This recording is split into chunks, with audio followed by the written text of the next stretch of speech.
In today's video, I'll show you how to set up payment plans in Stripe, step by step, in a simple way that's perfect for beginners.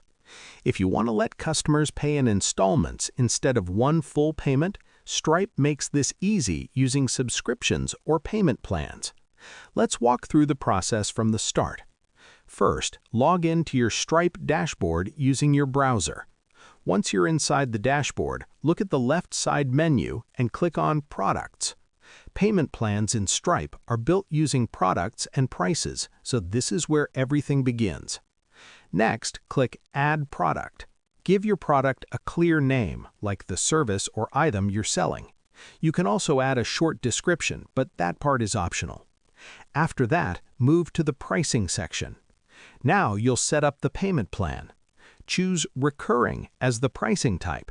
This is important because recurring pricing allows Stripe to charge customers automatically on a schedule. Select how often you want to charge your customers, such as weekly, monthly, or yearly. If you want to create a fixed installment plan, set the recurring price and then limit the number of billing cycles.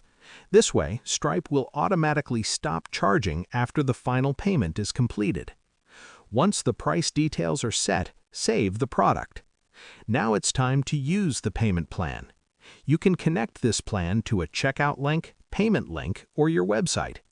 Go to Payment Links or Checkout in the Stripe dashboard, select the product you just created, and generate a shareable payment link. When customers open that link, they'll see the payment plan and can subscribe easily. After customers sign up, Stripe will automatically handle recurring payments, invoices, and receipts for you. You can track everything, including active plans and completed payments, directly from the Stripe dashboard. And that's how you set up payment plans in Stripe. Share this video and subscribe for more helpful tutorials.